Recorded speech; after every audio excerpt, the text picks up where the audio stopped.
तो नमस्कार, प्रणाम, गोर लागत नहीं। आइए इस वीडियो में हम बात करते हैं शेयर के बारे में। मेरा नाम है बबलू कुमार सिंह और मैं एक सर्टिफाइड फाइनेंशियल प्लानर हूं। तो दोस्तों आइए शुरू करते हैं शेयर के बारे में। शेयर यानी कि हिस्सा। जी हाँ, बहुत साधारण सा शब्द है हिस्सा। समझने के लिए हमारे आपके घरों में बहुत तरह की संपत्तियां होती हैं। मान लीजिए मेरे पिताजी के पास कुछ संपत्ति है, जैसे घर, मकान, बैंक में पड़ा हुआ कुछ कैश या फिर किसी कंपनी में उनकी हिस्सेदारी। मेरे पिताजी की संपत्ति में तो मुझे हिस्सेदारी मिलेगी क्योंकि मैं उनके परिवार का एक हिस्सा हूँ, लेकिन क्या रिलायंस, टाटा, बिरला आदि जैसे जो बड़े घराने हैं उनकी संपत्ति में भी मेरा हिस्सा हो सकता है? मैं उनके परिवार का सदस्य नहीं हूँ तो ऐसा संभव नहीं है। आसान शब्दों में अगर हम बात करें तो शेयर जो होता है वो किसी भी कंपनी या किसी परिवार में हिस्सेदारी होती है।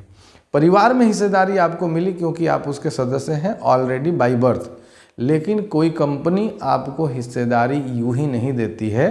रिलायंस, टाटा, बिरला जैसे बड़े घराने हमें अपने हिस्सेदारी नहीं देंगे क्योंकि हम उनके परिवार के सदस्य नहीं हैं, लेकिन बावजूद इसके हम रिलायंस, टाटा, बिरला में हिस्सेदारी ले सकते हैं और उसका जो तरीका है वो है शेयर खरीदना। किसी भी कंपनी का शेयर 3 तरह का होता है।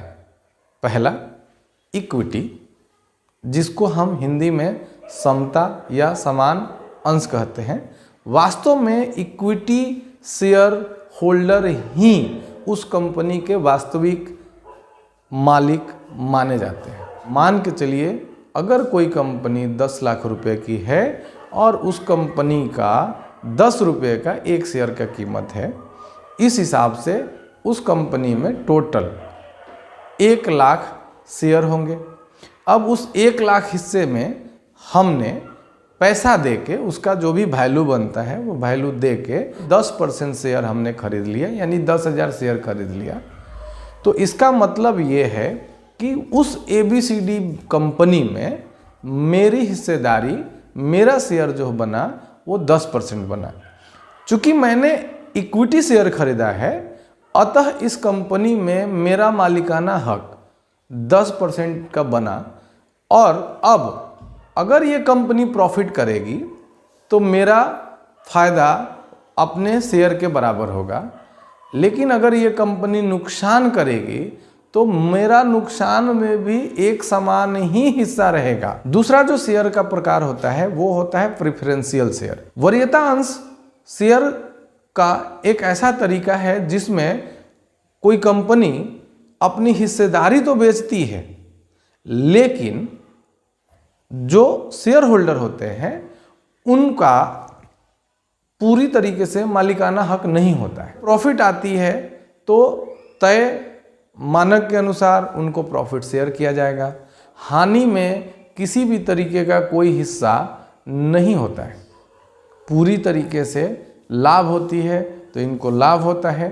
अगर कंपनी डूब भी जाती है तो ऐसे में कंपनी की संपत्ति बेच के भी पूरी तरीके से जो इनका हिस्सा होता है, जो इनका पैसा होता है वो सेटल होता है। तीसरे तरह का जो शेयर है उसको हम लोग DVR शेयर बोलते हैं, जिसमें मतदान के अधिकार में अंतर होता है।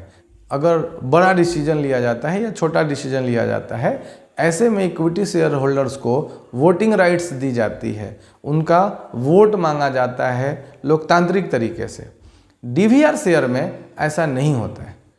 आगे के वीडियो में जानेंगे इक्विटी म्यूचुअल फंड या इक्विटी फंड में कैसे इन्वेस्टमेंट होता है।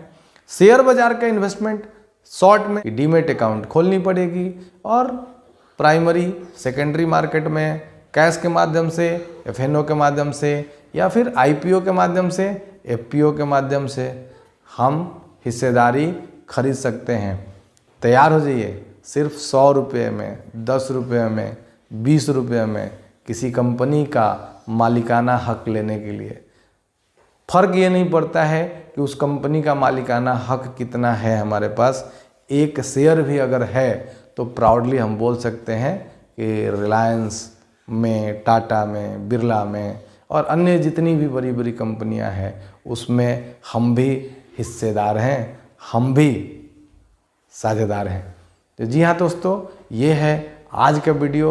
अगर आपको हमारा ये वीडियो ज्ञानवर्धक लगा हो, अच्छा लगा हो, समझ में आया हो तो हमारे चैनल को लाइक करें, सब्सक्राइब करें और शेयर करना ना भूलें। बहुत बहुत धन्यवाद। नमस्कार, प्रणाम, जय हिंद।